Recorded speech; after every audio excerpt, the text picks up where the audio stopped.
Can you hear me? Already.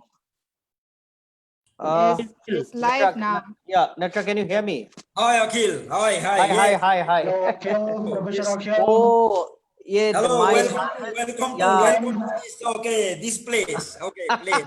My son has done something in the, Yes. I'll have to. So maybe you have to remove the background image. Yes. Yeah. This is that. This is I'm doing it right now. I'm doing it right If now. your son has done, and then call your son to make, okay. Yeah. He knows better. Yeah.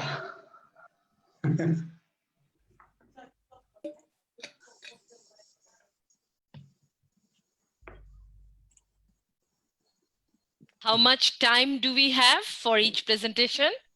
For each presentation, 10 minutes. 10 minutes. Okay. 10 minutes. So after 8 minutes, I will be moderating Tasneem today. And after 8 minutes, I will be there on the video. And it will be a signal for you all. And within 10 minutes, then you will conclude. I think it's all right now. Yes, it's all right, Akhil. Yeah. That's good. You know, when you have the small kids, the challenges are there. So Akhil, online. Hi, Chandima, how are you? Very close. Yeah. Chandima, hi. Hi, good to see you after so long. It has already been broadcasted. So we can start now? Yes. Yeah. Padma, go ahead. Okay. Thank you. So welcome to everyone on this fourth series of webinar organized by SAAPE and Forum Asia jointly. As you know, we have been organizing and conducting these webinar series, and this is the fourth. And today's topic, as you have been already informed, is the situation of migrant workers and informal sectors in South Asia. We all know that the plight of the migrant workers, many have been, victimized, and many have been, in a very crisis situation of, multiple, problems. Somewhere, they have to, during this COVID and then during this lockdown situation in whole South Asia, they have been tagged in different names, such as, vectors of the COVID. So we are discussing this issue and trying our best through this webinar, the best solutions, how we can, address these issues. And for this, we have here panelists. I'm going to introduce the panelists first. We have here in this discussion series, Professor Akhil Ranjan Dutta.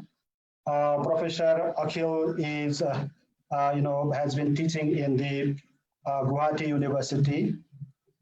In addition to teaching, Professor Dutta has been involved in many, research and evidence-based advocacy projects and programs.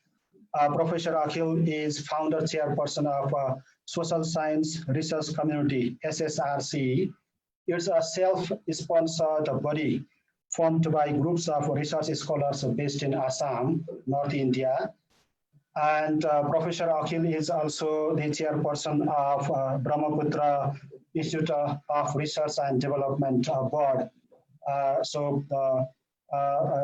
Welcome to Professor Akhil in this webinar. Thank you, Padma. Thank you. Okay. Next speaker is with us is Shahindha Ismail. Shahindha Ismail is the executive director of Maldivian Democracy Network Maldives. I would like to welcome Shahindha Ismail. Welcome to Shahindha Ismail. Are you there? Yeah. I'm here. Thank you. Okay. Good afternoon. Good afternoon. And we have another speaker here, Professor Suresh Dhakal. Professor Suresh Dhakal is in Tribhuvan University of Nepal, and he is the professor of Department of Sociology in the Tribhuvan University Central Department. And Professor Dhakal is also the board member of Forum Asia. And another speaker we have is Professor Tasneem Siddiqui. Welcome to Tasneem Siddiqui. She is founder chair of Refugee and Migrating Movements Research Unit, RMMRU, based in Bangladesh. I think all of the participants and all present here are very known about this issue. Very famous research institute, devoted to the sector of migrant workers migration. So welcome to Professor Tasneem. And we have another speaker here, Chandima Arambepola. Chandima Arambepola is associated with the Center for Poverty Analysis, CEPA, based in Sri Lanka. So I would like to welcome you, Chandima. Okay, and we have, finally, we have not least, Ammar Alijan. I would like to welcome Ammar Alijan. Are you there? Ammar Alijan. Probably Ammar has not yet joined. He may join, yeah. Yes. Yeah, so I will again introduce Ammar Alijan. He is a historian, activist, member of the Haqooq-e-Khalq movement, SKM, Pakistan.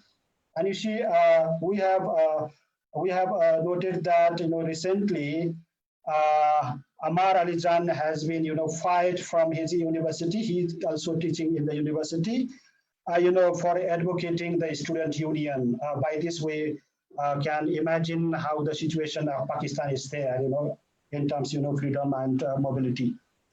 So, so we have here 6 speakers I have just introduced, and I would briefly introduce, talk about the modality of the program. So we will first listen to from our panelists today first.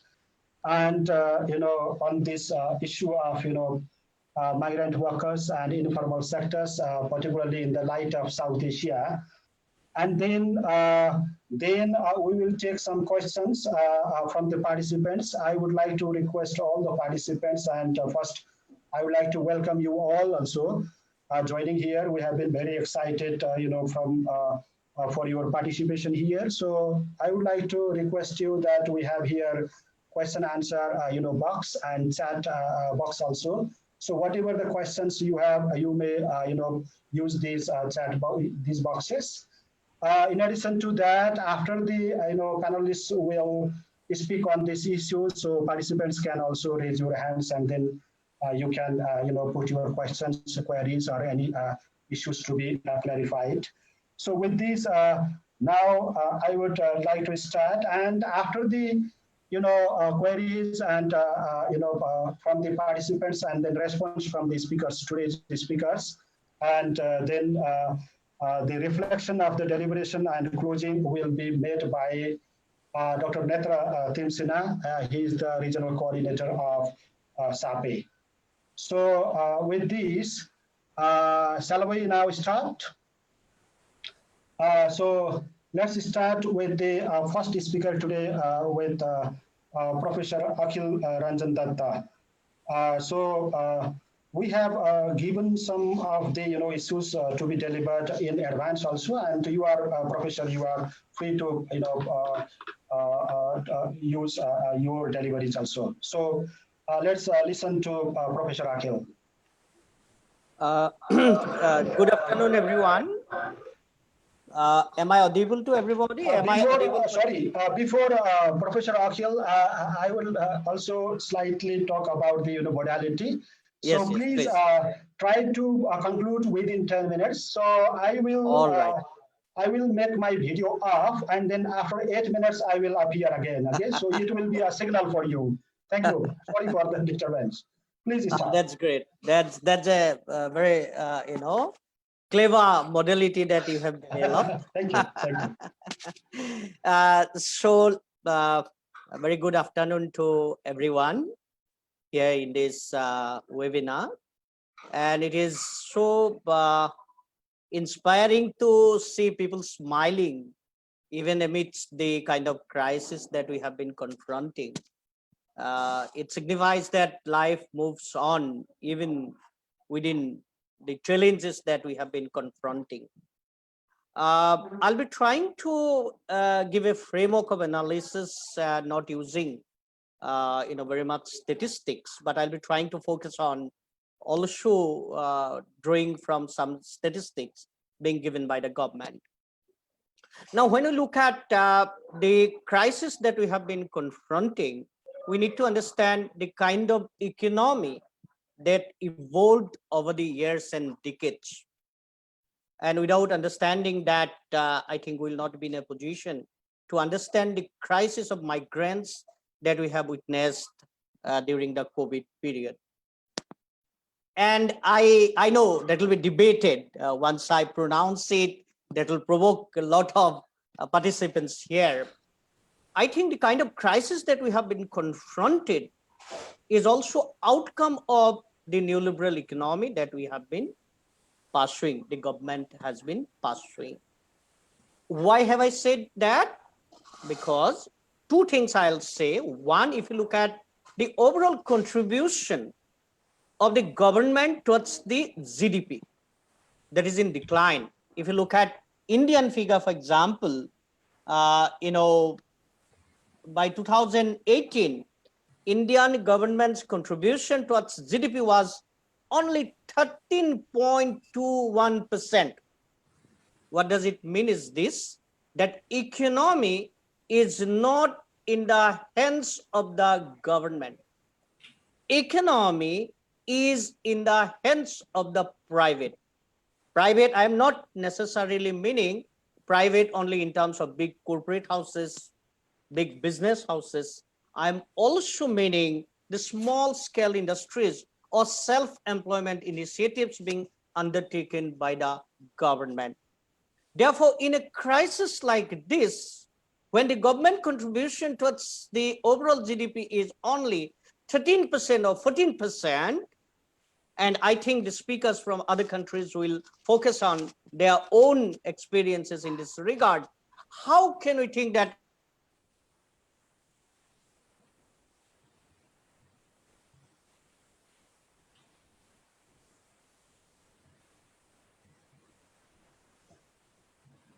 Yes, Professor Akhil.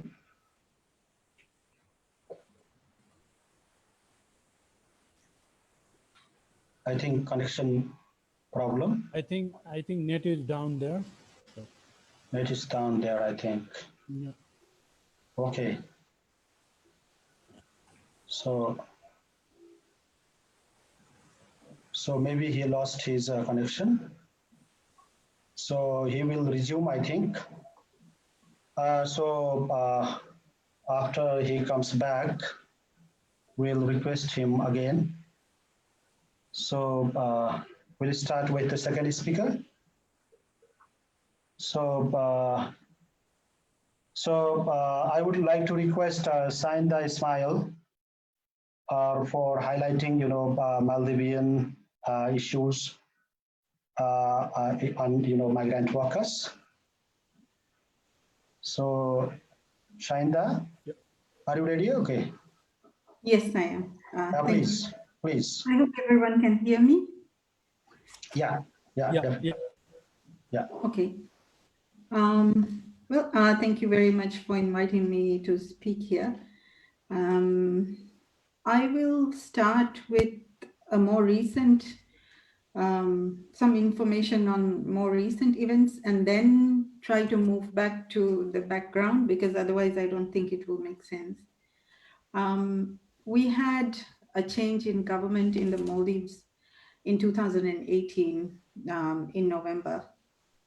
And when the new government took over, they made an assessment of the situation of what the government refers to as undocumented workers among the migrant worker population. I personally believe that they should be referred to as refugees, but the term officially used is undocumented. The government said there were over 70,000 undocumented workers in the Maldives, migrant workers in the Maldives at that time. And most came from Bangladesh and other South Asian and some from Southeast Asian, like Philippines, but mostly Bangladeshis. And so the government took on a massive project to legalize the migrant workers, and the whole process has not been very transparent, unfortunately. So it is hard to say exactly how many workers were rehabilitated or legalized and such, but we know that thousands of those undocumented migrant workers were legalized, as in they were registered and their travel documents were sorted out, and then they also received assistance to find employment in the Maldives. However, as I said, the issue of transparency remains, and we cannot be sure of what kind of a process was followed in attending to these people. For example, during the lockdown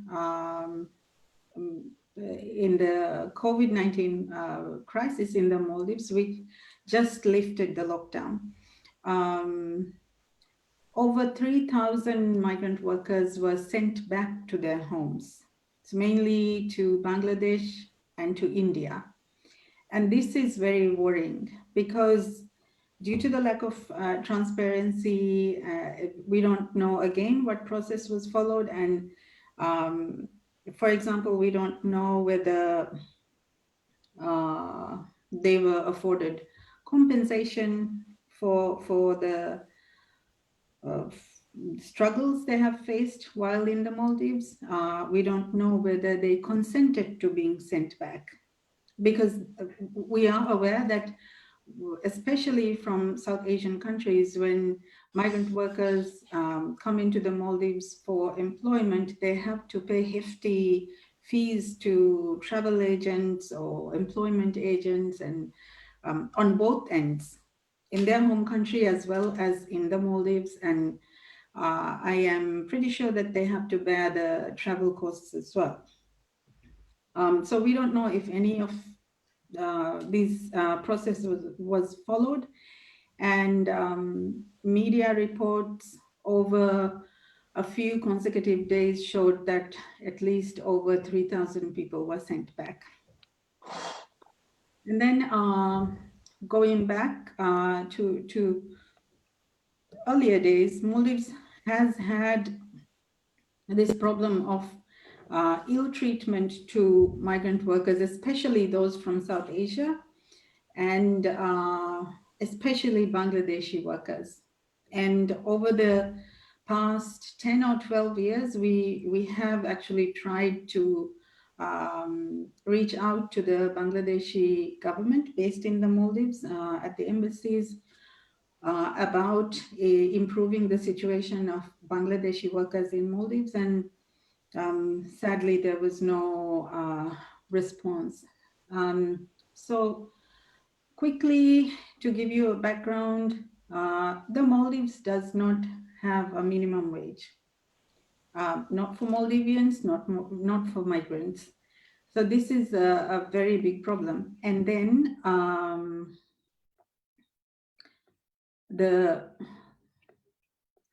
looking at the international obligations, we are yet to sign the International Convention on the Protection of the Rights of all Migrant Workers and Members of their Families.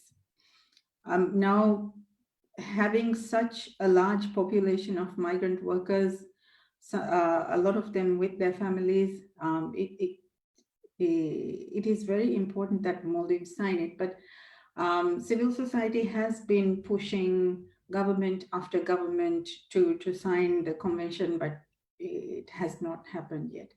And although Maldives has ratified some of the other international conventions, for example, elimination of racial discrimination or elimination of forms of discrimination against women and surrounding rights. I believe that the key treaty that Maldives need to oblige to, if we are really willing to protect migrant workers, is the Convention on Migrant Workers. Our constitution guarantees equality and freedom from discrimination, and we do have a very progressive and very democratic constitution, but as is the case in many other South Asian countries, the problem is implementation. I noted that looking at the employment law, again, with the context of discrimination against individuals based on nationality, or it might be hard to believe, but Maldives is a very I call it that the society has become very racist. We still don't acknowledge these problems in our employment law. The Employment Act has been amended a couple of times over the past years, but however, one of the main problems that migrant workers face and that contribute to human trafficking in the Maldives is that employers deceive workers when they bring people over to the Maldives. So people are offered employment in something entirely different than what they actually get when they arrive in the Maldives. And most of the workers coming from Bangladesh and India and Nepal are recruited into the construction industry, and this is one of the most dubious industries in the country. And most of the workers who were sent back or who had to be legalized over the last few months are mainly from those who worked in the construction industry. There's also, I'm just looking at the laws right now, and something that we noted is that the immigration law gives the power for the controller of immigration to detain people under the immigration law. And I served temporarily in a commission that was enacted to do an audit of the prisons in Maldives last year. And we found, it is also published in the report of the prison audit, that, for example, we entered a cell in this special detention center for the immigration department that over 40 migrant workers had to share one cell, approximately 12 feet by 20 feet. And they had to share 2 toilets, and these people were not allowed to go outside of the cell even to have their meals. Whereas the cell next to this cell were, there were a couple of cells where Maldivians were held. And these people were allowed to roam freely in the compound in front of the cells. So the people, the migrant workers who are in the other cell can actually see this discrimination, and it is unacceptable. For example, the food served for Maldivians and foreigners were different. It was different caterers, and the quality and the quality of the food was very different. And we noted a lot of other discriminatory actions in the prison situation as well. Maldives is also listed on tier 4 of the human trafficking index by the US State Department.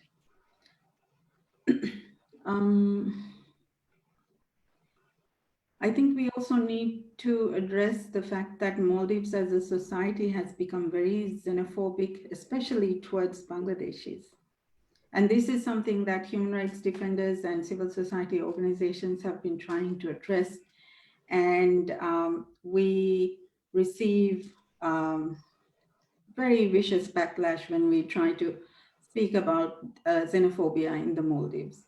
The unfortunate thing about the whole issue is that none of the institutions, not the government, not the National Human Rights Institution, has ever tried to systematically address the issue of xenophobia in the Maldives. Okay. Will you conclude now, Shahindha? Yes, I can.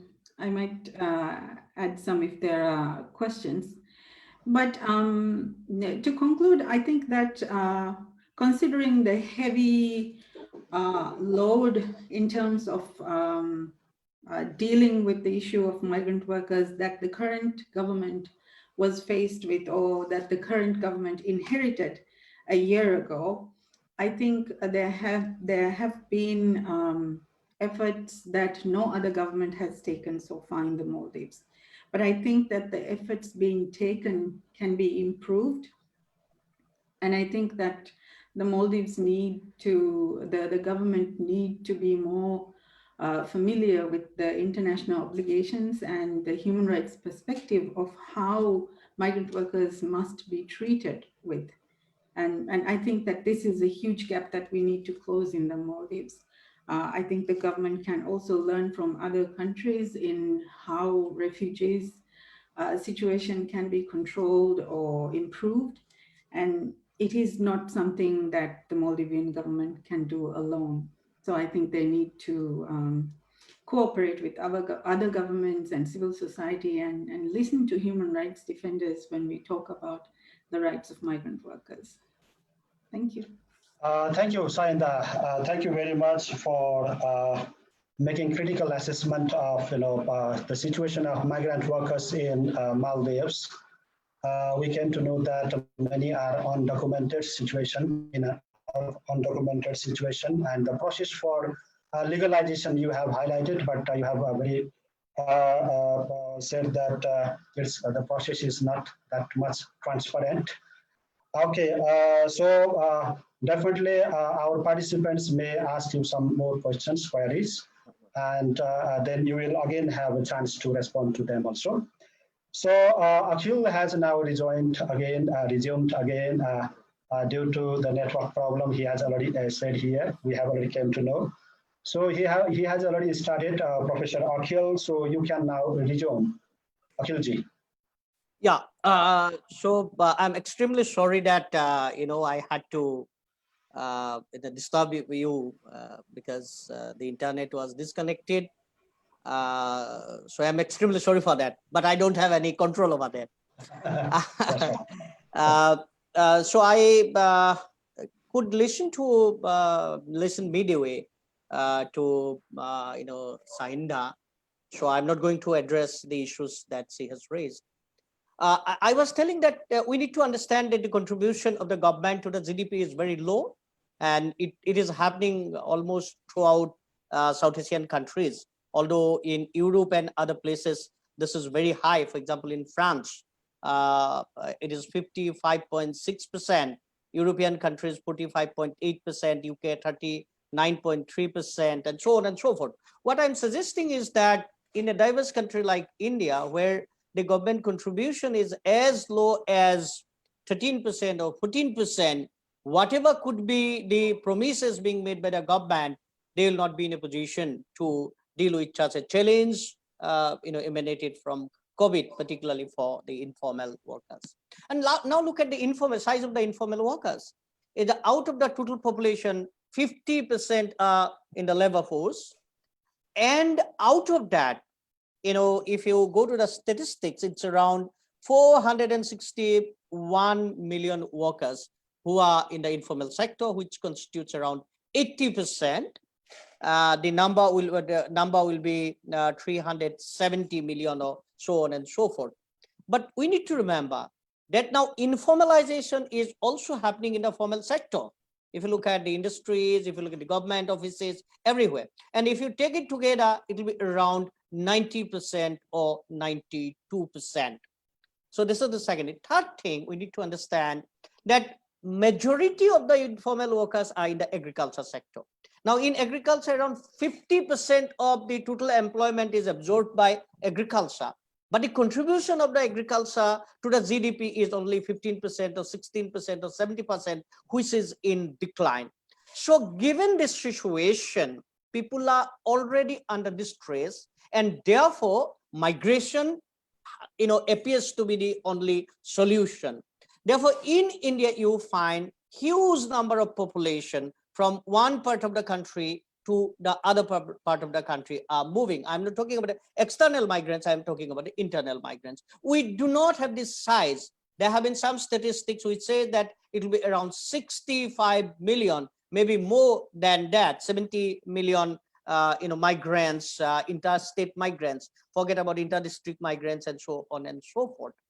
Now, the question is that Indian government has been having lot of popular measures. For example, we have National Security Act, which is a very important act. We have National Rural Employment Guarantee Act. We have Food Security Act. As I said, we have NRLM, National Rural Livelihood Mission, and so on and so forth. Pradhan Mantri Awas Yojana for rural housing and also for urban housing, so on and so forth.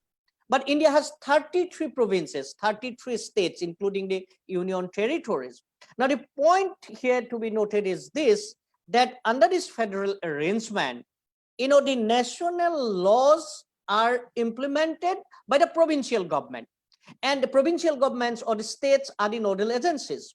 And to get the benefits even of the national laws like Food Security Act, you have to be a domicile of the respective provinces, respective states. Now, for example, as I said, that there are certain states in the country, including my state, Assam, and also Bihar, Uttar Pradesh, Orissa, Madhya Pradesh, Rajasthan, and so on and so forth, who are very poor in terms both of per capita income and also GSDP, gross state domestic product. They move out to the southern parts of the country like Kerala, Tamil Nadu, Maharashtra, Telangana, so on and so forth. Now, once this crisis unfolded, and that is the tragedy of a federalism, there was no communication between among the state governments. For example, all were looking at the central governments. For example, our state-owned provinces had huge number of maybe 1.3 million or 1.5 million interstate migrants being there in the southern states, southern cities of the southern states. Now, the interesting point to be noted is that there was no communication, there was no dialogue, there was no exchange of views among these respective state governments. For example, Bihar government didn't talk to Kerala government, or for that matter, Assam government didn't talk to the Karnataka government or Telangana government, and so on and so forth. And everyone was looking at the guidelines to be issued by the central government. On the one hand, you have a huge informal labor force, They are going at their own. You don't have the provision of registration. You don't have the provision of ensuring social security through the social security measures that state has adopted. On the other hand, when the crisis unfolded, people came on the street, walking back to their home states. You do not have dialogue among the state governments. That made the situation very worse. So when we look at the informal labor, apart from looking at the contribution of the government expenditure to the GDP, apart from looking at contribution of agriculture to the GDP and also contribution of agriculture in terms of absorbing the labor forces, we also need to understand the crisis has been intensified due to lack of a proper federal culture in the country. And what happened as a result of it? Let me give you an example. Central government declared, union government declared on 21 March, within 4 hours, there will be national lockdown for 21 days without having any provision of transportation. For example, who will take care of the transportation? The government suggested that let the state government take the responsibility of transportation. They couldn't take it. Therefore, when we look at the informal labor, I think it is important that we also look at these critical federal dimensions. Ethnocentrism and religious polarization. India is a huge country, as Shahindha has pointed out, that in her relatively small country like Maldives, that anxiety or the polarization has gone to an level of intensity that hatred among the people started, hatred among the poor started. Think of what will happen in India. In India, just before COVID, India was struggling over national, registry of citizens and also Citizenship Act, Citizenship Amendment Act, CA and NRC. That already created ethnocentrism and also religious polarization. Once this COVID unfolded, that this took another turn. These two issues also started unfolding in a very, very ugly manner. Now, religious polarization became one of the very important issues. You know that just before the COVID started, or COVID took a very, very dangerous turn, there was something happening, a religious congregation happening in Delhi, Markaz, Muslim population gathering there. And once these people started going back and COVID got intensified, it was found out that these people, who attended the Markaz and all, they proved to be the bearers of the virus, and that immediately polarized the society. Once the society was polarized, government also joined in the process of polarization.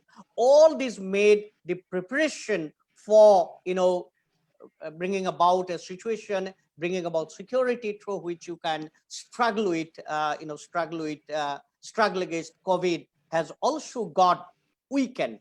I think these are some of the issues that we continuously need to look into when we look at the informal labor. I'll not take much time because I already wasted a couple of minutes by getting myself disconnected. Therefore, I'll stop here, and whenever the questions come, I'll try to address those questions. Thank you very much. Thank you, Akhil. Definitely, you will have a chance to respond to the queries. And very pertinent issues you have raised, with regards to India, that the problems of integration and coordination between the, federal level and the state, with regards to the issues of, migrant workers and these informal sector.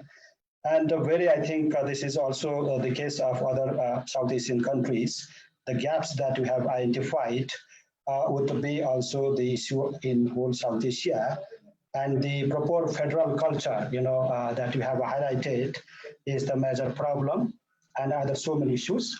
Thank you very much. And for all the participants, I would like to introduce Akhil also, that SAAPE has been continuously producing the poverty report, and this poverty report that has been now almost final now, and is coming up very soon. is written in the main theme of migrant workers, and Akhil is the editor of this poverty report. One of the editors. One of the Yeah. editors. One of the editors. Thank you. One of the editors. Yeah, one of the editors. So we would like to now go to the third panelist, Professor Suresh Dhakal. Professor Suresh Dhakal, I have already introduced, the professor of Tribhuvan University. So without losing much time, so I would like to request Professor Dhakal for highlighting the situation of migrant workers. Thank you. Thank you, Padamji. Actually, it's been raining outside my window, so is it okay that the sound level is okay? Yeah, it's okay. Yes, Oh, great. Very perfect. Very perfect. Very perfect. Raining is good anyway. Thank you very much. Hi, everyone, and thanks to Professor Dutta and Shahindha. Actually, you put the situations very well, and Professor Dutta provided a kind of a big picture and basically the issues of internal migrants, which is very important, and Shahindha in a way gave us a perspective from the recipient country, the situation of labor migrants in the recipient countries.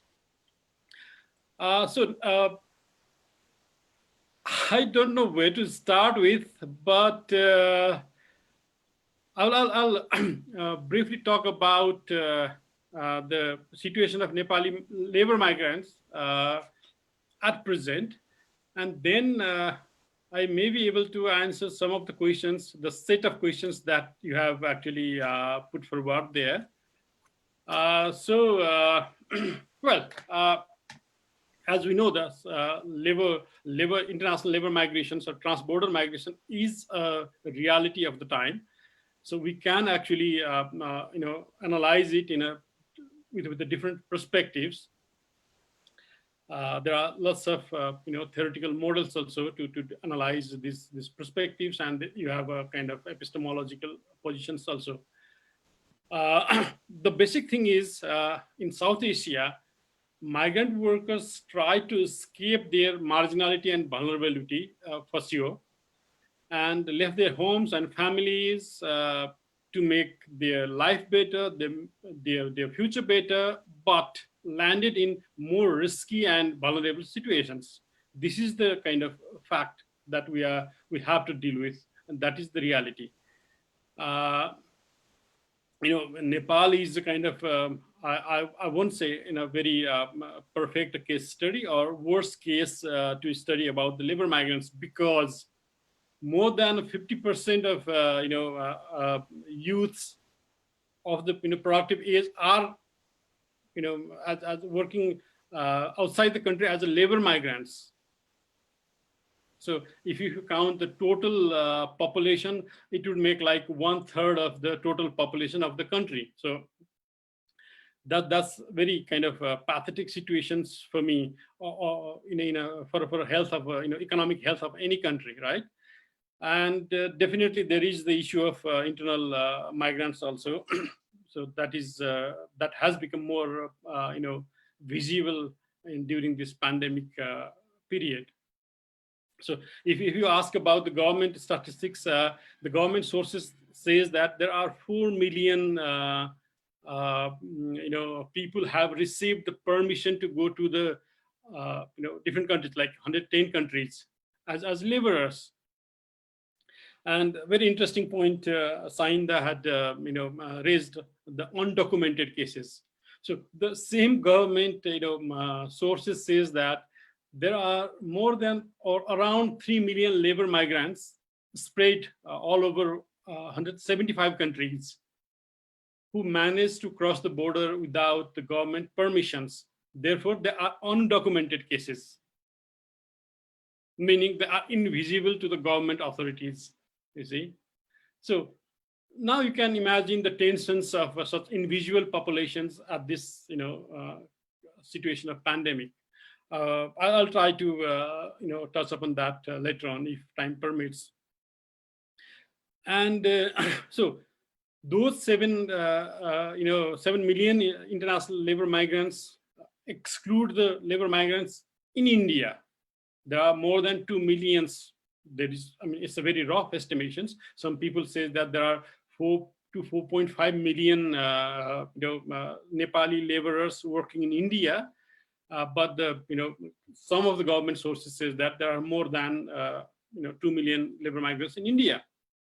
So those who went to India were actually the ones who could not afford to migrate to Malaysia, Qatar, UAE, SA, Saudi Arabia. So these are some of the kind of popular destinations to Nepali labor migrants. Definitely most of them are working in the very risky situations. The work condition is not decent. They are treated as informal workers, and most of them are almost like on-free laborers because their passports are seized. They cannot actually change their jobs, and they cannot go back to their home. They cannot get the money on time. So there are list of the scores of the problems out there. And I must say that the situation of the female workers is even worse. Female labor migrants constitute around 20%. Again, I mean, this is the government estimations, around 20% of the total labor, international labor migrants. And the problem with the, problem of this, female labor migrants is the government had a kind of, sort of a faulty this migration policy. Therefore, they had to go through informal channels, and because of that also, they were a kind of for the manpower companies and employer, they were the kind of easy victims because they know the situation of those labor migrants. Now, at this backdrop, most of the labor migrants want to come back home at this time of the crisis, right? That is natural. The government says that there are around 6 to 10 million people who want to come back home. One of the studies conducted during this period said that 90% of labor migrants wanted to come, want to come home, but 70% of them said that they don't know what kind of, what kind of provisions there are or how the government is thinking about them, So you see the kind of the clear, the information gap out there.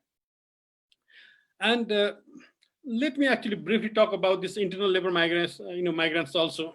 For example, I'll come back to the international labor migrants, but internal labor migrants case also became very kind of, as I said, this visual. As Professor Dutta said that the government, declared the lockdown without any preparations. So migrant workers found themselves in a very difficult situation at once. They were away from home, so situation was very uncertain for them.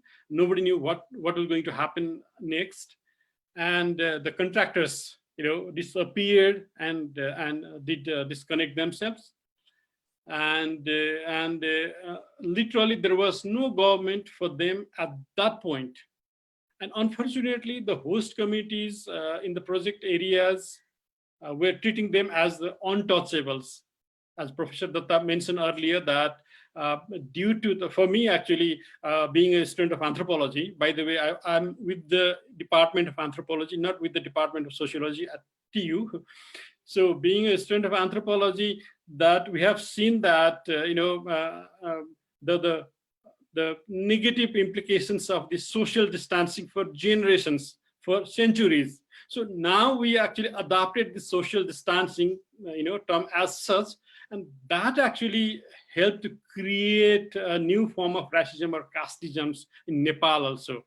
So, I mean, that's the point that I wanted to actually highlight that too.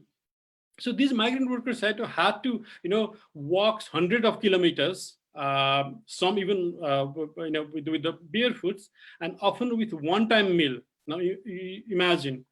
So situation was so pathetic, and there was no community support or no local government, supporting them.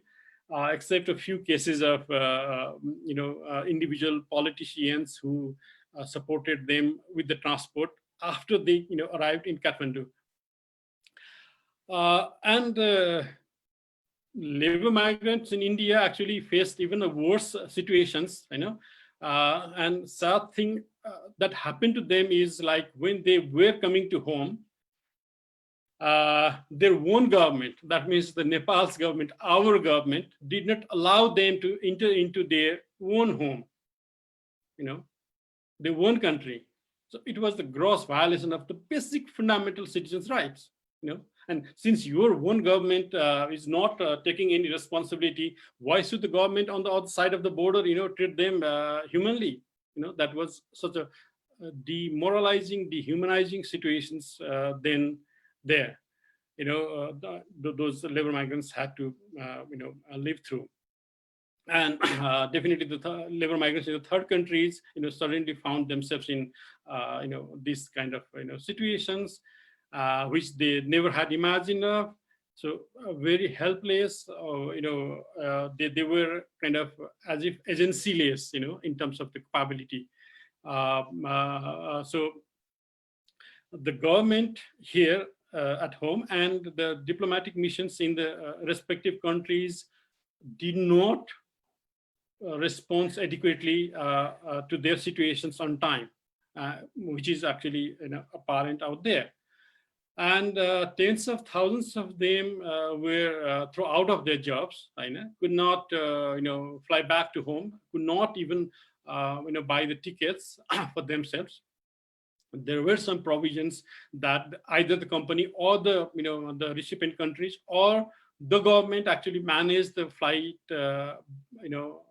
free flights for them to back home. But even the government says that there are about 50,000 of people who are in dire needs of immediate rescue. But so far, what we have is like around 10,000 Nepalis have actually arrived home from Gulf countries. That is true of different, all sorts, not only of people living in those very difficult situations or those who are in a kind of dire needs. So the response from the government, the response from the government agencies was so slow, so passive, and in a way it was an irresponsive response, which actually could not help in the situation like this. And for example, in Qatar, you see, 10,000 of Nepalese migrant workers were COVID-19 infected. That was the highest after Indian labor migrants in Qatar. You see, unfortunately, the top 4 highest infected population in Qatar is of South Asians. So that is the kind of situation of labor migrants of Asia as a whole too. And if we talk about the Nepal, like there are 300 labor migrants, the situation, there are more than 300 dead bodies are lying out there waiting for, waiting to get transported to their families. So just imagine the situations, the families have to go through. So I think I'm running out of time. So finally, with that scenario, when the lives and the livelihoods of the labor migrants are in threat, they are in a kind of,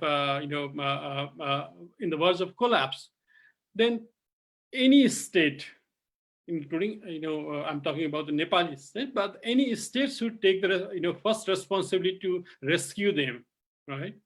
So as I said that there are like 50,000 of Nepalis are in dire need of immediate rescue, but now you can see the response from the government, literally, virtually nothing. So it seems that the government actually overlooked the fact that the state, substantially relied on the remittance they sent home. Now what government is worried about that the remittance is actually, going to reduced by 14% in the years to come, blah, blah, blah. So they are only, concerned about the decreasing remittances, but they are not thinking adequately or properly about the people who actually send the remittance. So this is kind of the scenario. So for me, I would say that the government now this is the time to government to reciprocate them. I mean, the government doesn't have to do a kind of special favor to them at the moment. Simply reciprocate them. It's a moral questions also for the safety and security of their livelihoods. You see, there can be several models. For example, these Nobel laureates, Abhijit Banerjee and Dufla, were suggesting to Indian case that the case of the model of the cash transfer for the short term to the most vulnerable section of the population, that we can actually adapt that to, or many other states can also adapt that to. So for the non-state actors, also should facilitate to rescue them, and when actually they come to the home, and definitely the government has to create the jobs for them. And country like Nepal's, whose 1/3 of the population is migrant workers, when they come back home, at least let's say a certain percent of them, it is very difficult to actually create the job at home. So the government should actually work toward that direction, and the non-state actors also should work towards that. I mean, at least they can facilitate. And the regional organization like SAAPE and Forum Asia, I mean, they have an added responsibility at the time of this pandemic. They can play a key role in addressing the issues in regional level, so that we can seek the solution accordingly, or in a regional level also. So, and then in terms of CSOs and others, one is again like 70% of the migrant population is ensuring the access to the information can be one contributions. And then continuously raising the voices of the labor migrants, the plight of labor migrants can be another contributions the CSOs can make. So finally, as Dr. and Professor Dutta indicated, that we don't know what the political economic situation would be like in 1 year time or 2 years time, but definitely that is going to change. That is going to change, and hopefully that is also going to change some of the world orders. Okay. So definitely that is going to create a new orders, and and for us, like for example, who are also in the academia as well as in the right-based movements, we have to think about the new form of social movements. And definitely, it also adds the responsibility to the human rights defenders. Human rights defenders should think in a different level than what we have been thinking so far. That's my point. I stop here, and if there are any questions, then I'll be happy to respond them. Thank you. Thank you, Professor Dhakal, for not only bringing out the problems and also the recommendations to the organizers, Forum Asia and SAAPE, what should they do, and that is the new form of social movement that we have to undertake on behalf of civil society. And with that, you have also highlighted the precarious situation of migrant workers, especially between Nepal and India, especially in the border sector, and then, while returning from the third countries, that is Gulf and Malaysia. So many other issues you have highlighted. I think definitely participants have the questions to you, queries to you too, and then you will have a chance to respond to them also. So now I would like to, sorry for the, because I have to be very stick on to the time. That's why maybe I'm giving you pressure. Please don't mind for that. And now we have, we will listen to the issue of Bangladesh on this. We have here we have here Professor Tasneem Siddiqui. So I would like to request Tasneem Siddiqui from RMMRU, Bangladesh, please.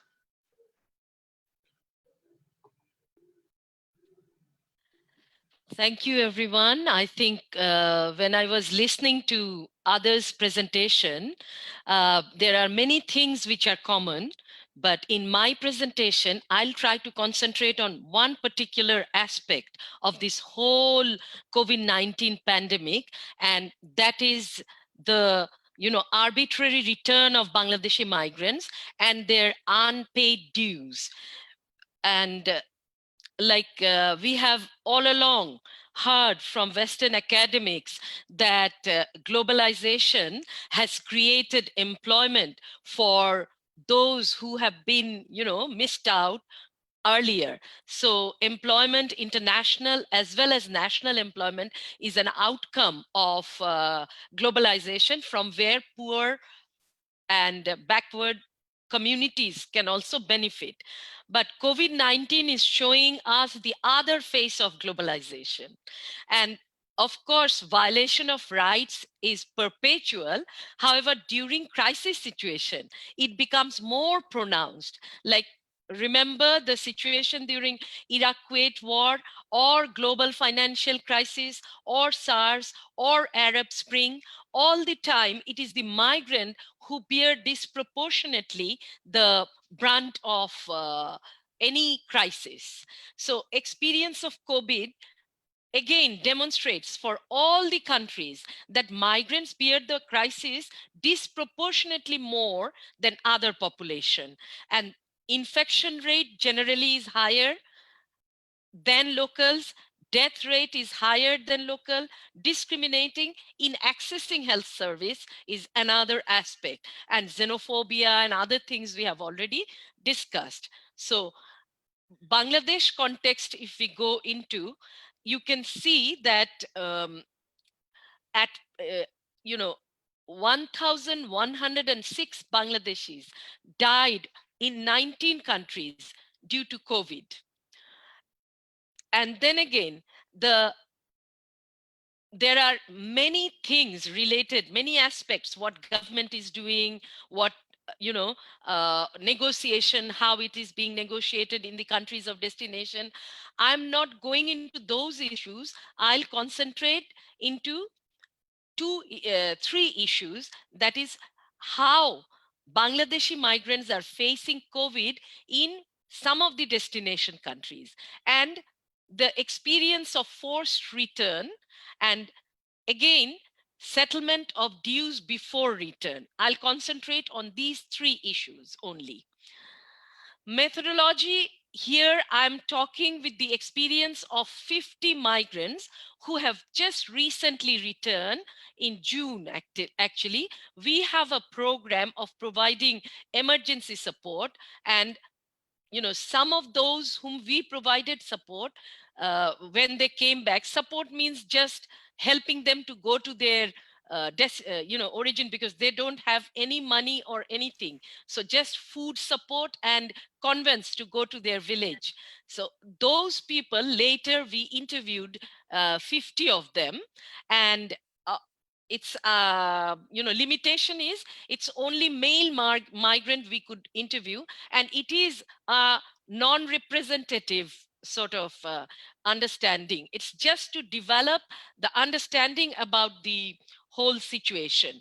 So basic information, if we look into, those who came back 36 years on an average, returned from UAE, Saudi Arabia, Qatar, Kuwait, Malaysia, and those we have interviewed are mostly from 16 districts, and again, new migration districts. So those who have been migration for a longer period, they are not represented in this group. Maybe they are a little better off. They are into formal sector jobs. So those who are new migrants, they face, they have experienced return. Again,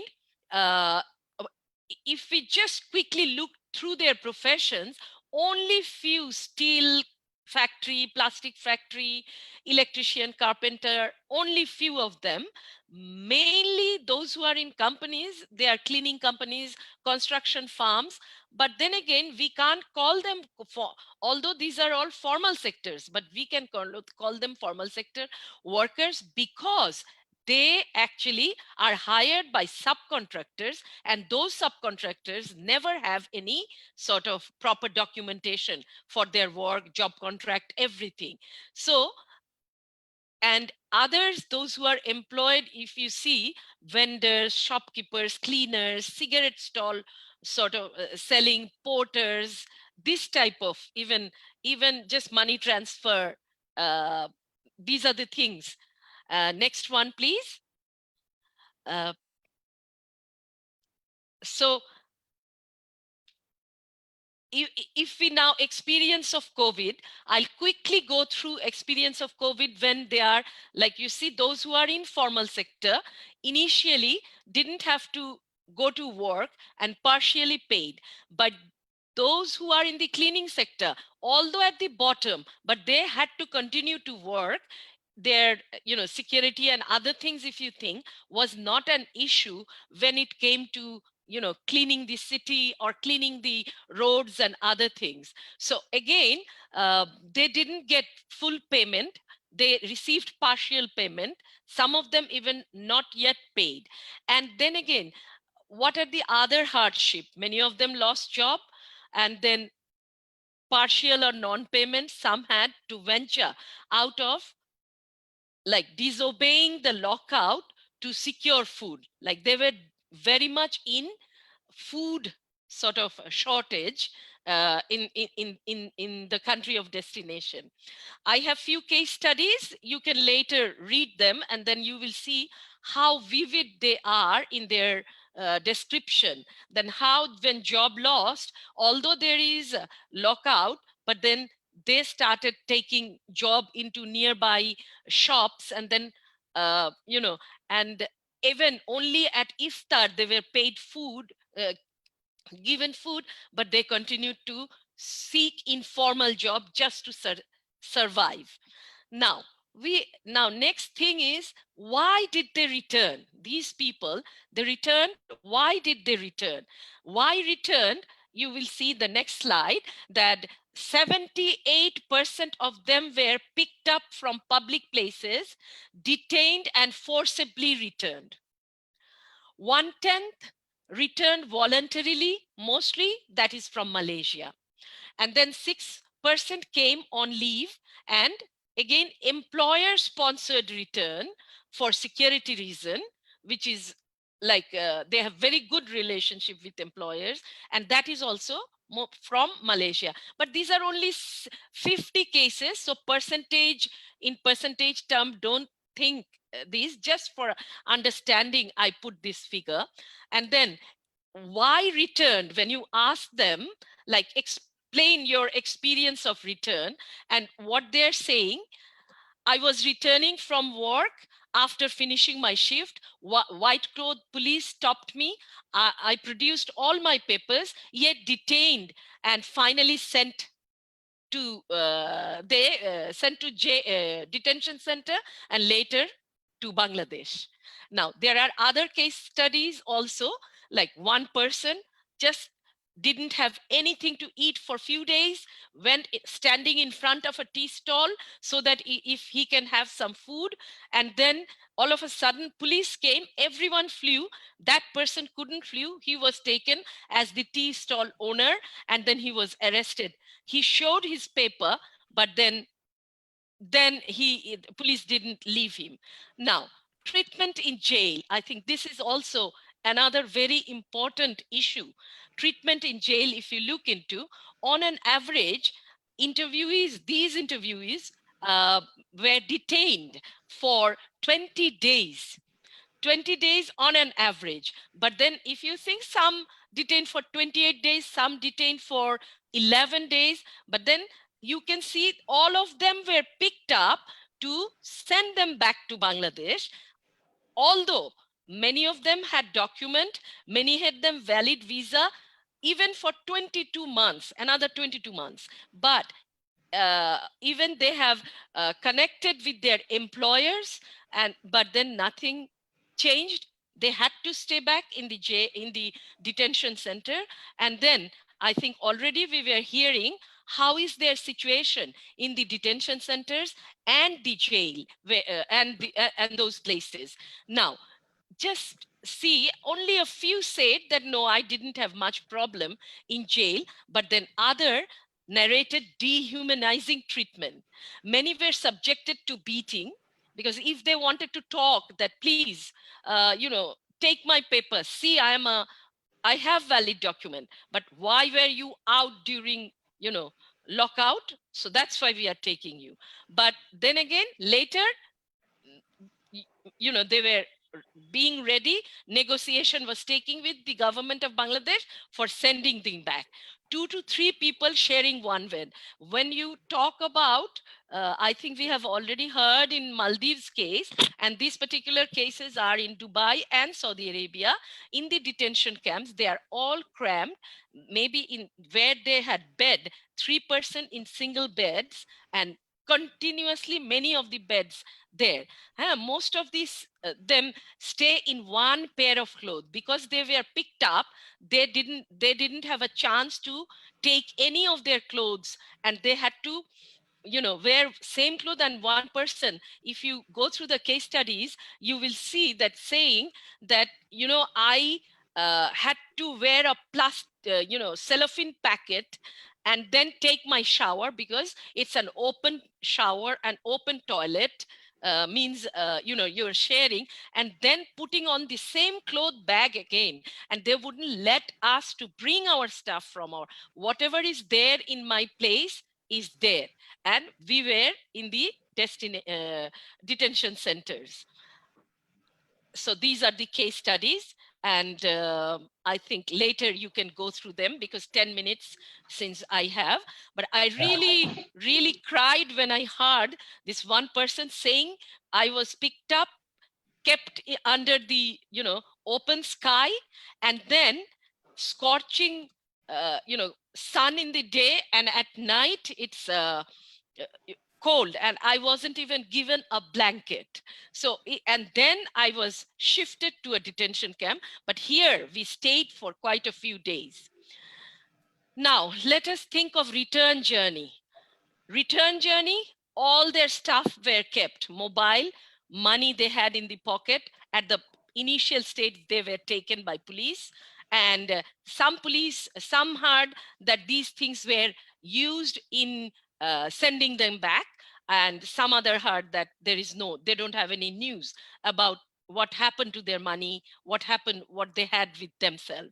So that is, they were directly taken from the detention center to the airport.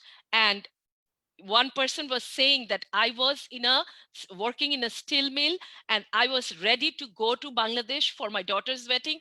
I bought so many things that everything remained in that place where I used to stay, and I had to come back. And then again, now let us come, payment due. This is why we have done this particular research, is because we wanted to know what they have left in lost remittance in the country of destination.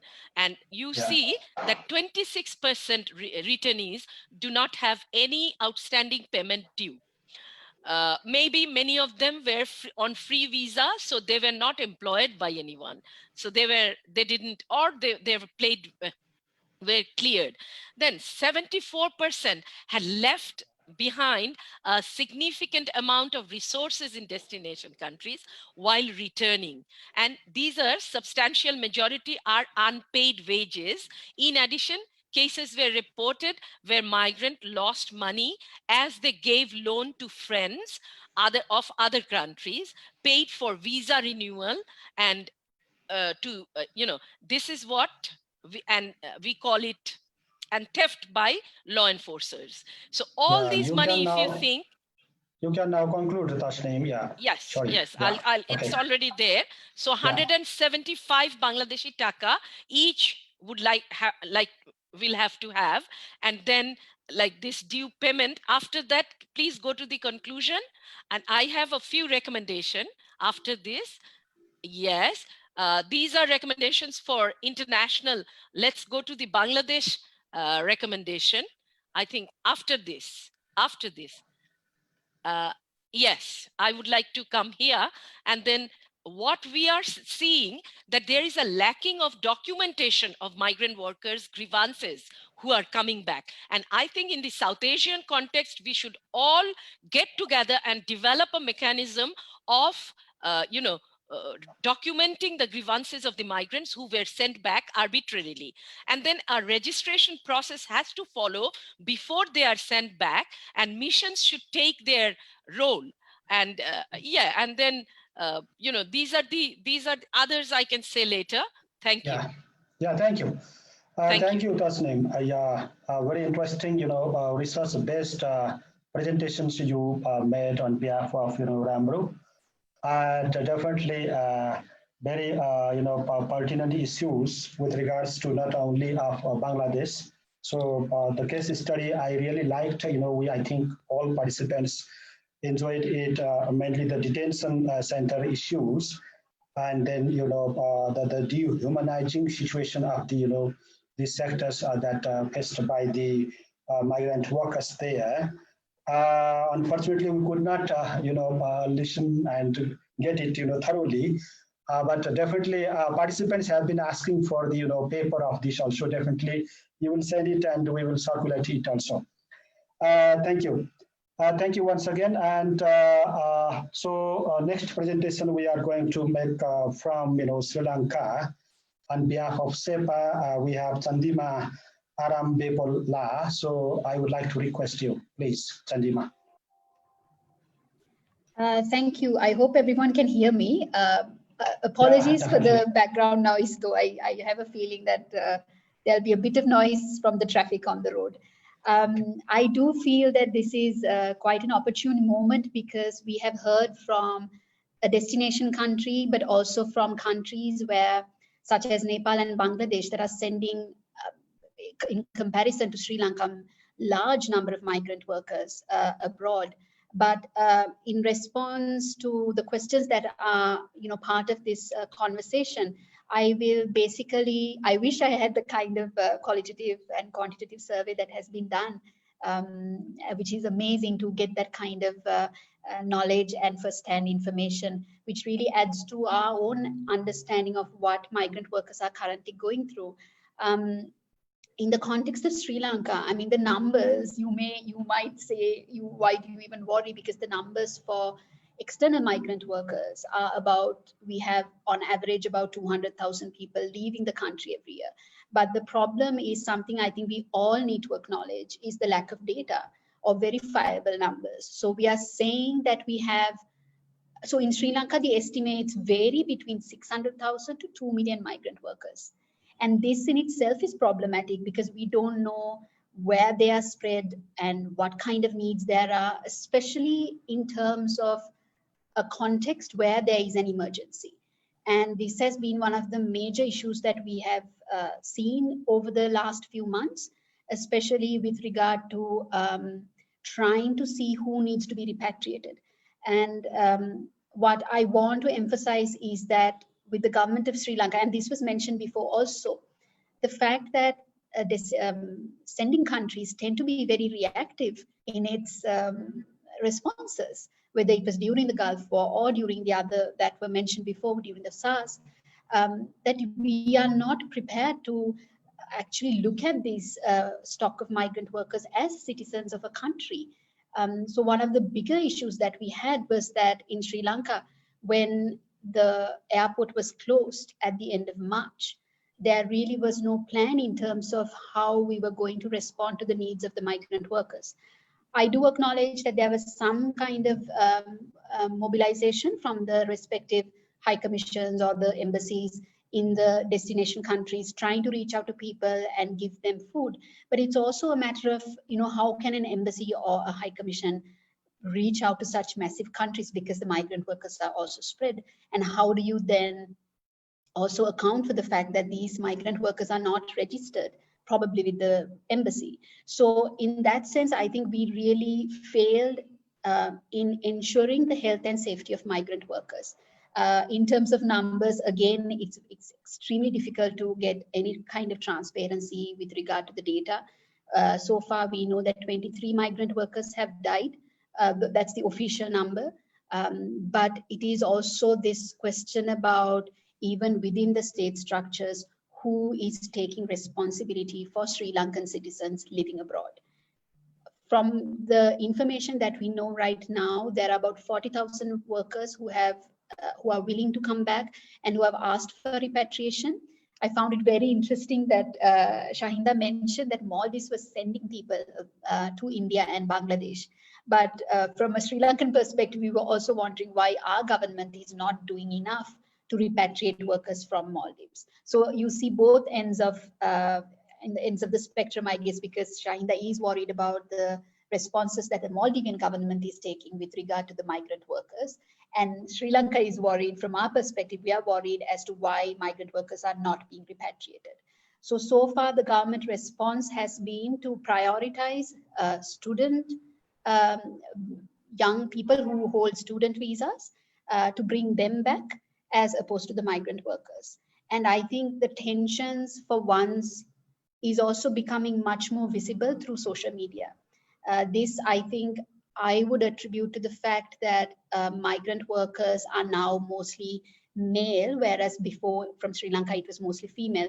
And men are using social media to voice their anger, their frustration, and also to kind of question the government and say, why have we been treated like non-citizens, or like Sri Lanka, as saying that why are we not deserving of your protection? So in terms of these issues, I think we really need to, at the moment, I mean, I believe it's too late, because that period of, that emergency period is right now kind of going away. But I think one of the larger questions we have and that we need to kind of tackle is how we respond in the future if such situations do arise. Especially in terms of the fact that if 40,000 migrant workers are indeed coming back to Sri Lanka, what kind of remedies or what kind of policies or activities are we kind of thinking in terms of giving them employment opportunities or access to the local labor market in a situation where the local labor market itself is struggling to find work? And where workers in the SME sectors, in the informal sector, are also struggling. Another bigger question is also this question of social support, and whether they actually have, as migrant workers, whether they have access to the safety nets. Successive Sri Lankan governments have always dangled the carrot of a pension scheme for migrant workers during election times. But of course, it's not something that has ever worked out. To the detriment of migrant workers, because I think the underlying understanding is also that you need to save for a rainy day. But if you look at the plight of the migrant workers in such situations as this, you also realize, as was mentioned before, the tenuous work arrangements, the non-payment of wages make them highly vulnerable. And in such situations, when the government is failing to respond to these needs, I think the migrant workers are left with very little recourse. In terms of access to safety nets, I also want to highlight a fact about internal migrant workers, where we do have quite a lot within Sri Lanka. And it is, I mean, mobility is extremely high, but it's also something that is very invisible. So we don't know how many migrant workers are working in the urban sectors and also in the export processing zones. But these became much more highlighted during the lockdown period, mainly because the imposition of the curfew in, like other countries, was so sudden that public transportation came to a halt. And these young women and men were stuck within the boarding houses or the accommodation units that were close to the export processing zones. There, the question was that while some were in the end, after much advocacy and lobbying by trade unions and mobilizers, some were actually sent back home much later. The ones who were stuck in these boarding places or accommodation units for 2-3 months, there was a question of whether they could access the cash payments that were given as a benefit for low-income houses during this period by the government. These also show us how these archaic laws, that determine who has access, because you have to show that you have residence within these urban centers. how that actually is detrimental or negatively impacts internal migrant workers as well. So the issue there was that within the local directory of residents, their names do not come up. And unfortunately, this is also an issue that's not new. I mean, it happens every time there is an emergency, like a flood situation, where the boarding places or the owners of the boarding places actually get the cash and the benefits, social safety nets from the government, but access is denied to the workers themselves. What's also kind of something that I think we really need to look forward and plan for is the necessity to is the importance of understanding what post-COVID-19 economic outlook looks like for the GCC countries, because the idea is that those economies will also falter, and if the local economies are also struggling, the coping mechanism that people do look up to is to look for migration. But then in a situation where migration overseas might become even more difficult, what are the kind of ways in which the government as well as the CSOs and public entities can work together to respond to these needs that are coming up from people who actually want to go abroad? So issues about trafficking, issues about safe labor migration, and also issues about reskilling these workers and finding them ways of entering into the local labor market would need quite a lot of attention, is what I believe. And let me conclude by saying that, because there was a conversation about universal basic income, I think at the moment Sri Lanka's decent work program talks about unemployment benefits and the importance of them.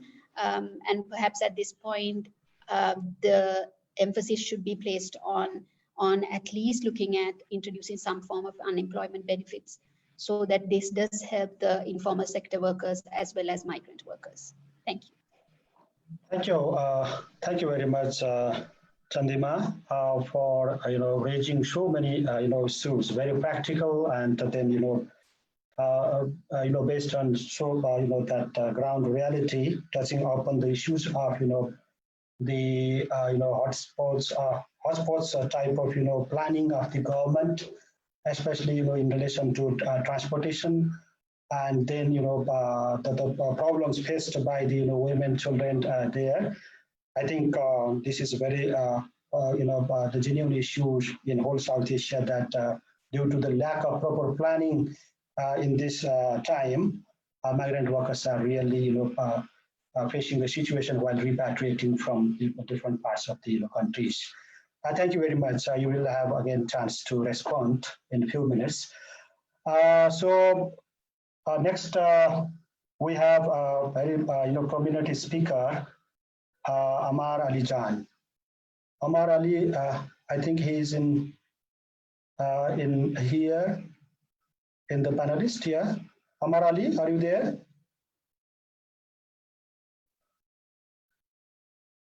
Ammar Ali. I don't he's see there. him. He's there. Yeah, he's there. He's there. Yeah. So could you please he connected himself. Yeah. Yeah, sorry about this. I don't know how long. I'm having the worst power outage of the season, and it's the power comes and goes. I wish we had. So it's not just the internet. It's like there's no fan either that's working at the moment. So I'm really sorry about this. And I hope I'm gonna make it short so that I'm able to convey some of the things without getting disconnected.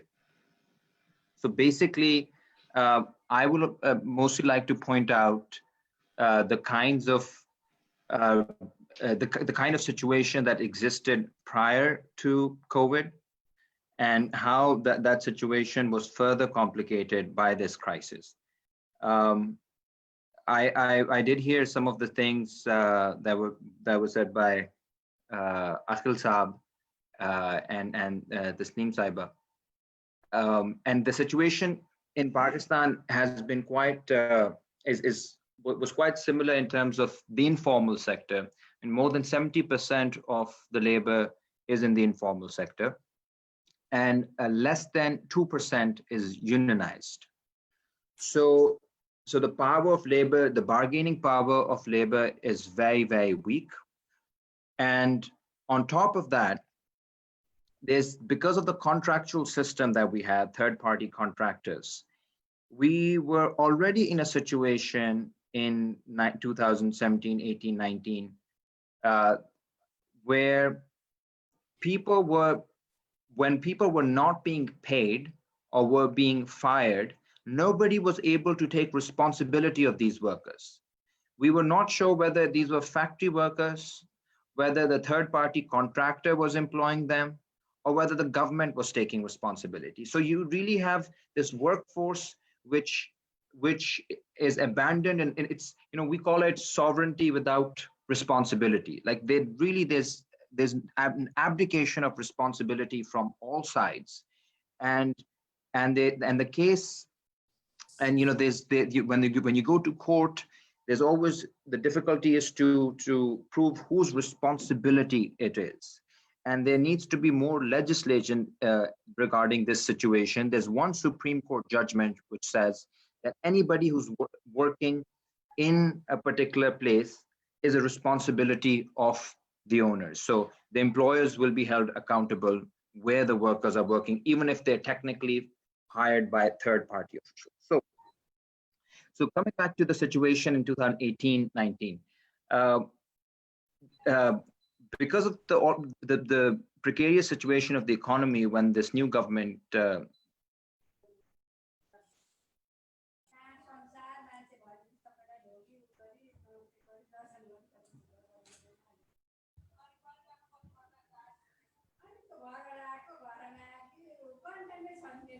I think Ammar must have got disconnected. Maybe disconnected here, unfortunately. So when I think he may come back again. So thank you, Ammar. I think you are in a very critical situation as well, that we have already known the situation that you have been fired from the university. Also, we have got to know this. Ammar is rejoining, I think. Yes, Ammar? I don't think so. Okay. So with this, if Ammar will rejoin, I think he will again highlight the situation of migrant workers there. So thank you all panelists for bringing out so many issues. Actually, our concentration was mainly on the plight of the migrant workers and the steps to be taken by the state and the civil society, and regional issues that we can take up as a takeaway message from this seminar, and the new modality of the social movements that what we can do in future. So thank you once again, all the panelists.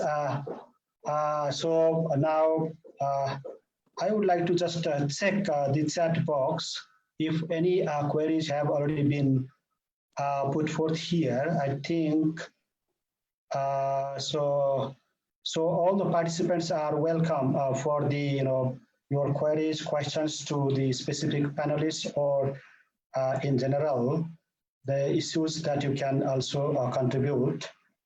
In the question and answer box, I see this is Modi Mufti Rahman India. So Tasneem ma'am and Suresh sir, could you please highlight the role of the judiciary in dealing with the issues of migrant workers in your respective countries?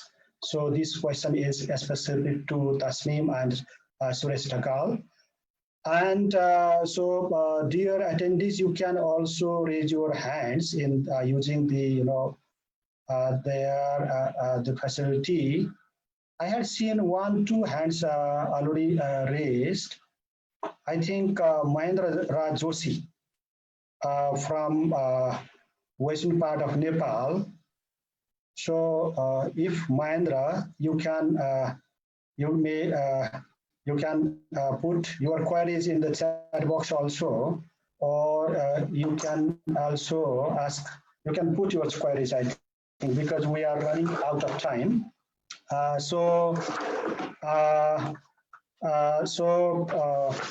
would like to first, anybody, if you, I see one more, I think, question here.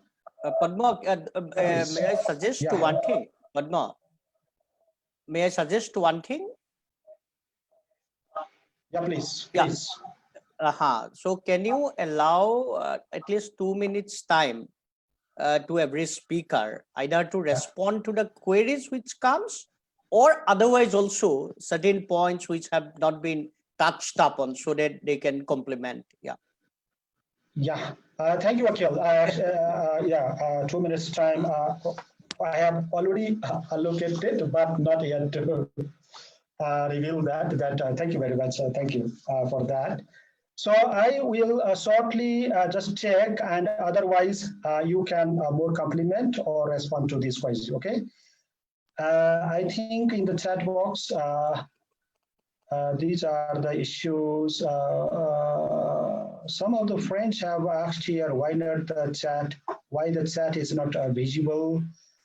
And for all attendees, and before giving to the panelists, I have another notice also.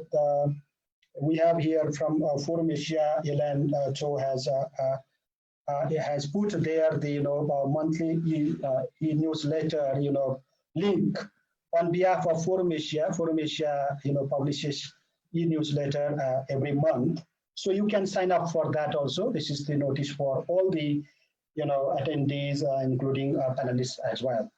So I think these are some of the questions already raised by the attendees, I think. If not, so I think we can go to the panelists now. We can go to the panelists to respond and to compliment also. Yeah. So again, from Akhil, please. Yeah, thank you very much. I'll just compliment a couple of issues which I didn't raise in the beginning. I'll not take much time, 2 minutes. Most of the panelists particularly have talked about the international migrants, migrants coming back to their own countries, the problems that they faced. But if you look at India's situation, international migrants didn't figure that much. But even if it is figured in government policies, there has been a huge discrimination. For example, the flights have been made available, and the mission has been named as Vande Mataram mission. And for the poor laborers, what has been provided is this Shramik trains, laborers trains. So you have kind of discrimination even in the approach of the government towards the international migrants. And in case of international migrants, we find that mostly, even if the labor class is there, mostly elites who are there abroad for their study and so on and so forth, they have got priorities. So there is also what I'm suggesting is that there is also a discrimination in terms of the approach to the international migrants and the internal migrants. This is the first question. Second one, what has been the contribution of the poor migrants to the economy? That needs to be understood. For example, if we take India's total interstate migrants, I'm not talking about all migrants, interstate migrants. If it comes, we don't have a proper statistics or proper registration system. In case of international migrants, you have certain formalities. In case of interstate migrants, internal migrants, you do not have that too. If you consider that there is around 70 million migrants, and these migrants contributing at least rupees 5,000 on an average per month to their family, apart from looking after themselves, and 60,000 rupees Indian currency per year, the total contribution comes to 4.2 lakh crore. It's a huge amount, 0.4 million crores. And the total package announced by the government is 20 lakh or 2 million crores. Now, as a result of this, there will be loss of income by these migrants, up to the volume of 4.2 lakh crores. And this is a huge amount. And if you look at the overall, the rural economy, huge percentage of population had been dependent on the contribution made by these poor laborers in terms of health, in terms of education, in terms of housing, and so on and so forth. I think this is one of the issues that we need to mention. Look at my own state, for example, we have around 10 lakh interstate migrants. And if we go by the same figure, it comes out to be 6,000 crore. Now, 6,000 crore is bigger than the total budgetary allocation of the state governments towards agriculture and rural development. And out of this, 15% is being spent for, buying seeds and other things, and 600 or 900 crores or something like that. So there'll be a challenge to the rural economy and to the whole pattern of cultivation, seeds, and so on and so forth. I think this is one important issue that we need to look at. The third issue, ideology, is very important. It's not that everywhere same thing is happening. Look at Kerala, which is now ruled by left parties. I have read a report today about the labor commissioner in the province of Kerala. Now, the way he has been acting, who happens to be junior to me from my native state, the way the government has been taking care of the migrant, they call them guest workers. They don't call them migrants. The approach is completely different. They're telling that we'll take care of you. No need to go back. Even if you're going back, we'll take care of the train and transportation and cost involved in that. Therefore, I think ideology matters. This is very significant. And third, and the final point that I'm raising, what will happen to democracy? If you look at India, before the COVID, there was a huge legitimacy crisis for the government. There was huge protests against Citizenship Amendment Act. There were protests on the street, throwing questions to the government. COVID came, everything being closed. National Epidemic Act has been, imposed. Now, if you look at different surveys, the popularity of the incumbent prime minister has gone up like anything. So I think apart from all the crises we have been confronting, COVID has also provided legitimacy to the incumbent government, thereby has posed a lot of threats to the whole democratic process. So these are the few points that I wanted to raise in the form of complementing whatever I said earlier. Thank you. Thank you. Thank you, Akhil, for the compliments and some response also. In chat box, I see one. Sorry. Oh, you have, yeah. No, sorry. The situation of migrant workers in Pakistan is more severe than other parts of South Asia. But unfortunately, I think Ammar is not online here. So anyway, if can responded by any panelist. So I would go to Shahindha. Yeah, to respond and to make a compliment. Shahindha, are you there?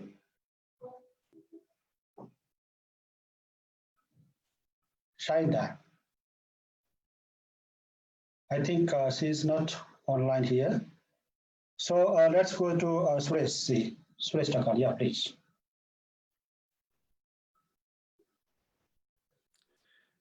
Thank you, Padamji. First of all, I would like to thank Shahindha. You're back now. So, would you like to, make your final remarks first? Yeah, Shahindha, It's please. okay. You can go ahead. I can go after you. Yes, Okay. yes. Thank you. Yeah, thank you. So it was really kind of very illuminating and learning opportunity to listen to you all. And if we combine all these, 6 presentations together, it gives a kind of South Asian perspective. I would think it's very interesting. Definitely, that demands another level of work, but yes. This was a kind of overall scenario of South Asia that we actually discussed today. Well, there was a question about the roles of judiciary in this case. I'm afraid that the fact that we discussed earlier about these undocumented cases, you see. So, for example, for the government definitions, those are who actually did not take the permissions before going to the third country for any kind of work. They are illegal in a way, right? They are invisible. They are not documented case. And government and even the judiciary actually, deal with or feel comfortable working or taking case of those documented cases. So,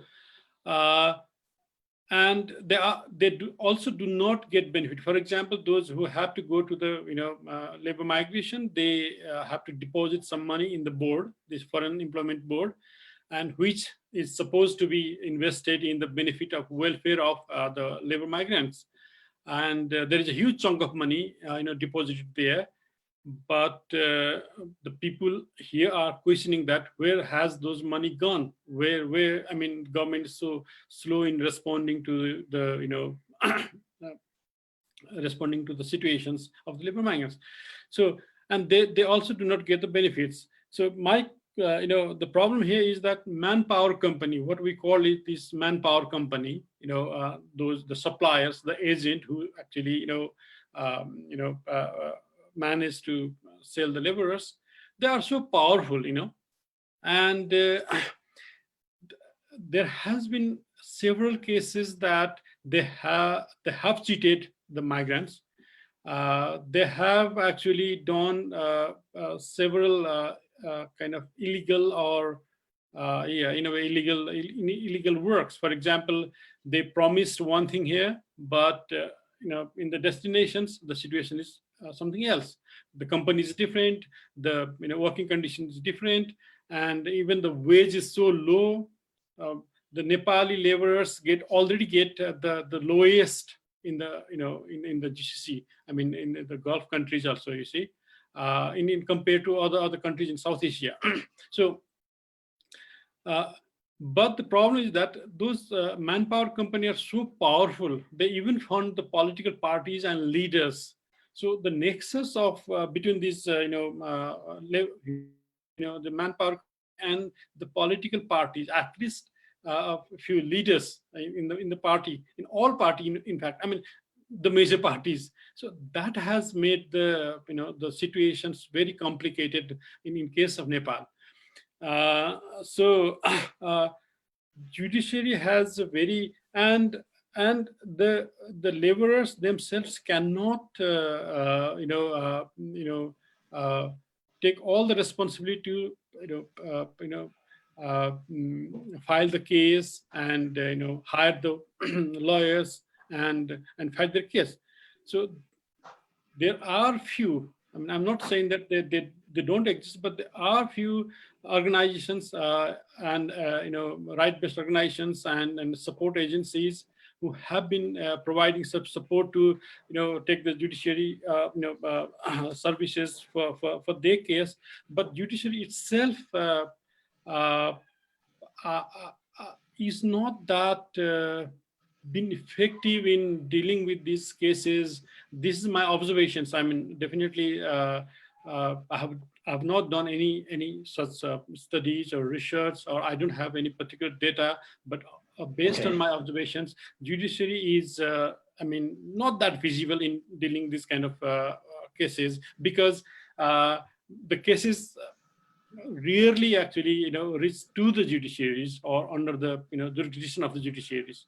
Thank you. And that I think that much I wanted to add in this. Okay. Thank you. Thank you, Professor Dhakal. Thank you very much. And now Shahindha. Yeah. Thank you. I wanted to add that with the return of the some 3,000 migrant workers to their home countries, it was it was not something done by the Maldivian government only. The transportation of these people back to their home countries was organized in coordination with the home governments as well. So Bangladeshi government, Indian government were heavily involved in the whole process. We just don't know what was followed. Regarding the COVID-19, I have seen that some people who have been observing the trends in infections in the Maldives have been raising the issue that Bangladeshis seem to be, the number of Bangladeshis infected more. And I think it has to do with the fact that the Bangladeshi workers have to live in, they are forced to live in very congested and inhumane conditions in the Maldives. There was also an incident where during the efforts to move the migrant workers to other facilities in order to protect them from infection, I think there was a case where they were taken into a facility that was not in a condition to hold human beings. And however, when it was raised, I think the people were removed from there within 24 hours. I also noticed that during the early days of the complete lockdown in Maldives, where shops had to deliver groceries and other things to homes so that people did not come outside. I noticed that apart from the law enforcement who acted in the relief efforts, a lot of Bangladeshi workers were actually carrying and delivering things to homes and further, exposing themselves to infection again. And I don't know whether the people agreed to this. Thirdly, I wanted to say that with regard to the construction industry and the human trafficking and the undocumented workers, while I commend the government on the efforts to legalize thousands of migrant workers in the Maldives, we have not seen any action being taken about regarding the employers who brought them to the Maldives under false, deceptions to begin with. And lastly, Forum Asia and Law and Society Trust in a partnered project will be publishing their South Asia Judicial Barometer, and this time it is focused on migrant workers. So the report is going to be out in a few weeks, and I hope that you are all going to have a look at it as well. Thank you. Thank you, Shahindha. Thank you very much. Now, Tasneem, please.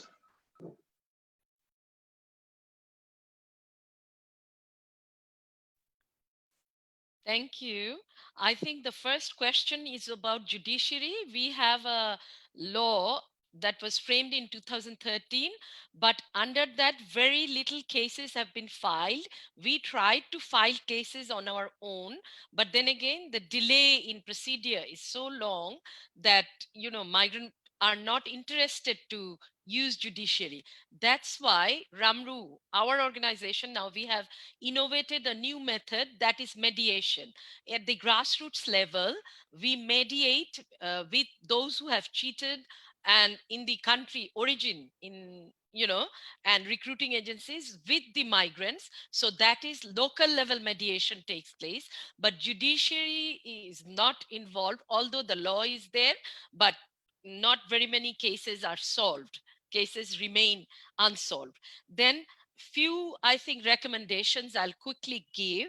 One is using, because this undue non-paid wage, and even the countries like Qatar government and others, they have talked with Migrant Forum Asia that if there is any due then we will ask the employers to pay back. So develop a mechanism through which those workers who have left, they can ask for payment.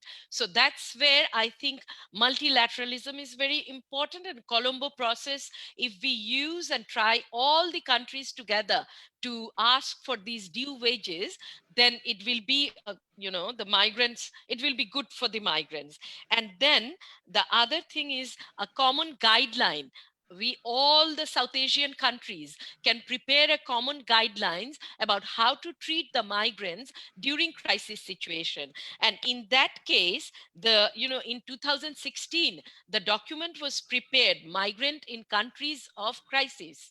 That document we can look into, and now that is not implemented. That is just guiding principle but not implemented. So maybe we can prepare our own guideline, country specific guideline together, and then negotiate with the receiving countries that when you want to send back workers, so these are the things has to be there. If there is any due payment, there has to be a mechanism to pay that back. So I'll stop here, and thank you very much. If it is okay, I'll leave because Ramru is organizing a talk on South Asia, which I have missed the first hour. So is it okay if I leave now? Thank you. Yeah, Tasneem. Yeah, you can leave. Thank you very much for suggesting for the common guideline for the whole South Asia. Thank you very much. Thank you for joining and giving time to us. Just one more. I have a request to Tasneem.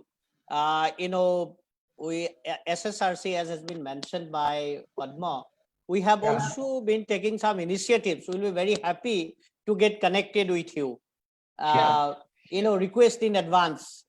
Sure, of course. All right, thank you very much. Most welcome. We should keep in touch. Yeah. Most welcome. Most welcome. Yeah. Thank you, Tasneem. Thank you. Thank you. Thank you. So, Chandima, please. Let me end this on a more positive note by emphasizing how we can actually collaborate and also work towards addressing issues that the migrant workers are facing, which was one of the guiding questions we had also. I strongly feel that as this own forum has shown, we come from different contexts and we have so much information, but we also have to have a way of highlighting with evidence the impact COVID-19 has had on migrant workers. So this could take different aspects such as the health implications, education, access to stable income. And if this kind of evidence is gathered even in some form from different contexts and from different countries, I have a strong feeling that we can make a strong case like what Professor Tasneem was talking about with the relevant stakeholders. This is one of the main issues that we have in terms of pushing for policy changes, because we have to have the evidence to back it up. And in the absence of verifiable data, at least this kind of verifiable qualitative data or quantitative data would help us in building a stronger case. And to say that it's not just for an issue that affects one country, but this is also something that affects the whole of South Asia. This also means that there has to be much more information sharing, and exchange is vital. I know there is a lot of interest in this issue at the moment, and we did emphasize a lot about the external labor migrants, but there's also this issue of internal migrant workers. Then, as was said, sharing the report, sharing this judicial review would actually help us also to kind of then base our work around the issues that have been studied elsewhere. Most importantly, I would like to say and emphasize the fact that in countries like Sri Lanka, where honestly, like organizing migrant workers has been so difficult and it has failed on so many occasions. Right now, there is some kind of organic organization of it. And the idea would be to actually mobilize them in some way and give them the leadership, because we can all talk about it as academics, as researchers, as activists. But I think the strongest voice lies with the migrant workers themselves. If they're using social media as a way of communicating and as a way of reaching out to their government stakeholders, we should probably find ways as human rights activists or as researchers to help them in that role. So you kind of actually can carve out for oneself a task or a way of helping them organize and fight for their own rights. Thank you. Thank you, Chandima, for recommending and coming up with some further strategy for the common advocacy in this issue using the innovative approaches like social media and so on. So finally, thank you all the panelists for your Padma, can you give 30 seconds because I didn't mention Please. about the judiciary. I'm so sorry that I'm taking more time. You know, Yeah. as far as India is concerned, Supreme Court, although had been criticized for its role in the recent past in many cases, but on 9th June, Supreme Court had given a very strong verdict asking the central government and state government to act very proactively for the migrants. One, the government, Supreme Court has asked what are the employment schemes being considered or developed by government for the migrants. Second, what are the welfare schemes for them? Third, transportation. Within 15 days, they have been asked that you have to arrange the transportation for migrants to go back to their home states or home districts. And finally, Supreme Court has also asked to withdraw all police cases being lodged against the migrants during the COVID period. I didn't mention it, so therefore I have just added it. Thank you very much. Yeah. Thank you. Thank you, Akhil, for highlighting this. Actually, very important. And thank you all panelists and all the friends. I see here, on behalf of Forum Asia, Devendra Adhikari, coordinator for South Asia, on behalf of Forum Asia, Yelen Cho from Forum Asia, Reshma, and Anup from SAAPE. So thank you all for this coordination. And finally, I would like to, before ending it, so I would like to request Netra, Dr. Netra, for regional coordinator of SAAPE to make a short reflection and the deliberation and for closing. Thank you. So thank you all. Thank you, Padma. Thank you, Padma. Hello, everyone. Hello, everyone. Good afternoon. Okay, that's very excellent deliberation. Thank you, Chandima and Shahindha, Tasneem, Akhil, Suresh, Ammar. Thank you very much. And couple of things. I will not take your time. Okay, you already deliberated. So couple of common points that what I heard from you. Very important that the workers itself, the migrant workers, okay, itself, they were, before COVID, they were also in problem, legal problem, and then there are a kind of a number of, okay, they were struggling with the problems, and then even in the destination countries, and then sending countries, the receiving countries. And then the COVID has made the conditions of the migrant workers, even the domestic workers, whatever in the work, all the workers, very worse. And then that has exposed, exposed the other faces of a neoliberalism as a manifestation of how we live, what kind of the unequal societies. Majority of the people, more than 60% of the people in South Asia, in the world, how they live, okay, in unequal society. So this is the one message that in every conference or meeting and then deliberation it comes in, and then very strongly you have raised this issue in every country in the region, South Asia.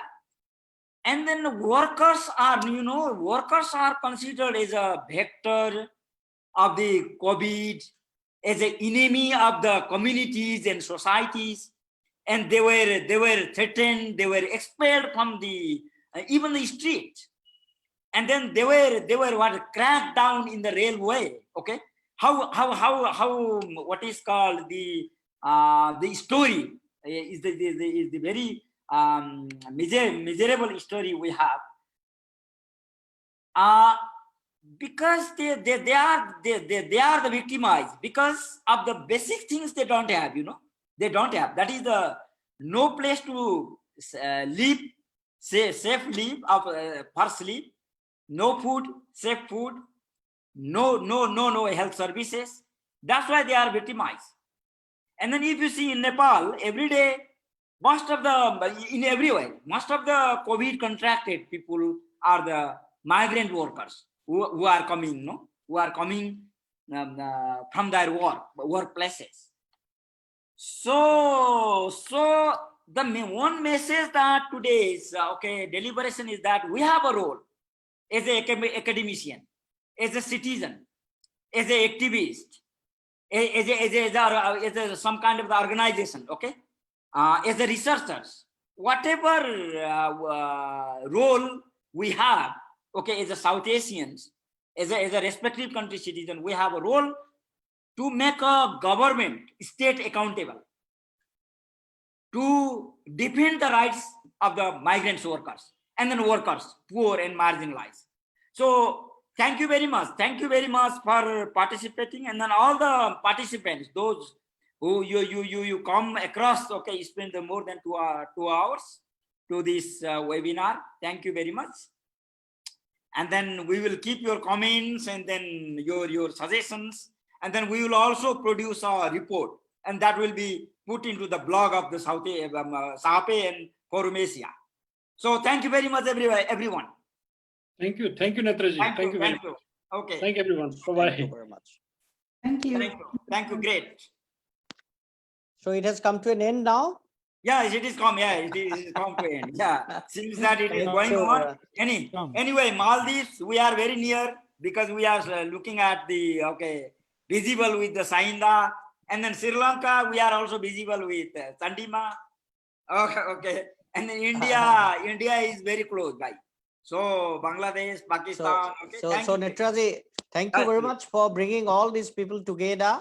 Shahindha, I have met for the first time. Chandima, of course, has been with us. Yeah. Thank you, Suresh ji.